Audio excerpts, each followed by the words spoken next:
Hello and welcome to Nocab Game Design. In this episode, I want to talk about the weather. Now, I think most people are familiar with weather in real life. Sometimes it's sunny or sometimes water is falling from the sky. But games also have weather. Some games are sunny while others are dark and dreary, but I want to draw a distinction between functional weather and weather that is purely aesthetic.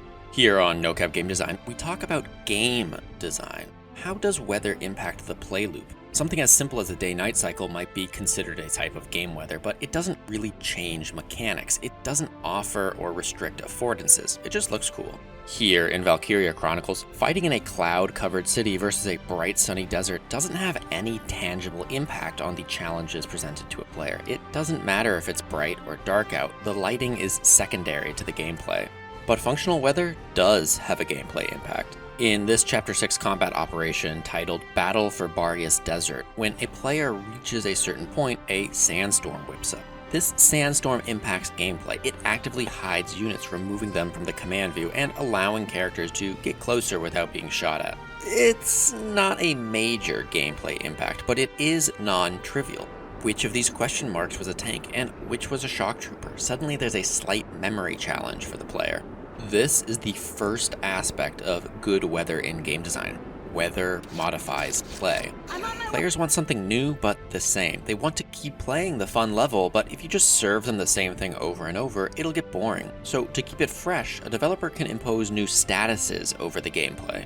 For example, play this level, but everything disappears in the sandstorm every other turn. Or, it's raining, so it's harder to rock climb. Or, the full moon is out, so magic power is increased, or whatever. I'm not going to talk about the pros and cons of different status effects here. I'll leave that as an exercise up to the watcher to think of good weather effects.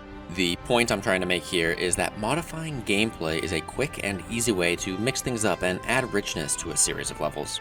Of course, this only really works if you already have a high-quality gameplay loop under all of the weather modifications. If you want to learn how to make a high-quality play loop, well, I recommend you subscribe or check out some videos in my backlog. How to design high-quality games is literally the only thing I talk about on this channel.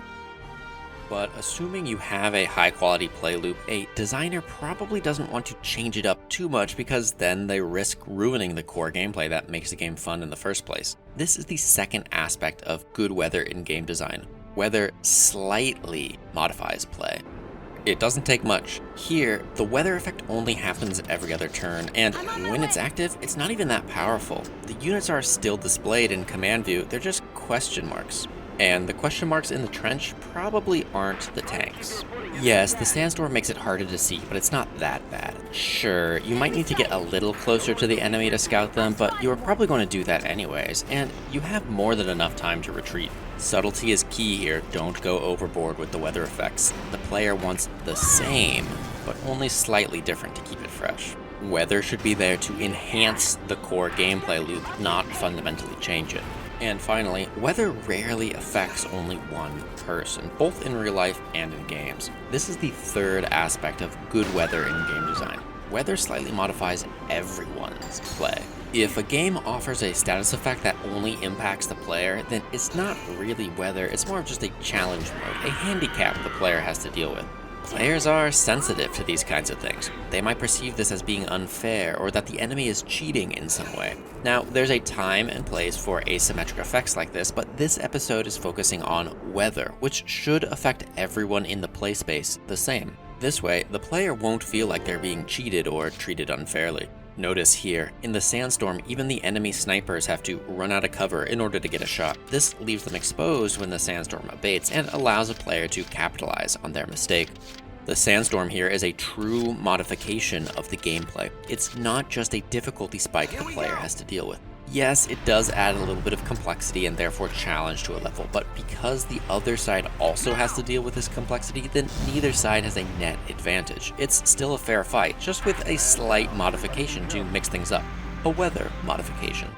Now, Valkyria Chronicles is a single-player game, but the concept that weather modifiers apply to everyone in the play space is also true in multiplayer games. I won't talk about it too much here because this series focuses on Valkyria Chronicles, but I thought I'd mention it. So, those are the three elements of good weather in game design. Weather slightly modifies everyone's play. It's used primarily to enhance an underlying play loop, to keep it fresh and exciting. A good designer can use weather modifiers to effectively create a lot of content fairly easily, which in turn makes a game feel more deep. And ultimately, weather modifiers can satisfy a player's desire to play something new, but the same. Thanks for watching.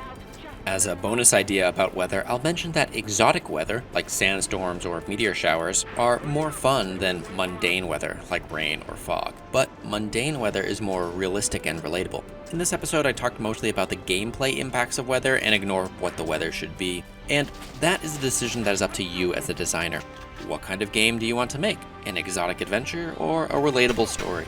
Let me know which of these two types of weather you prefer, or if there's a game that has really cool weather effects. Maybe I'll check it out. In the next episode, Squad 7 fights the second boss of the game, a very massive tank. I'll see you there.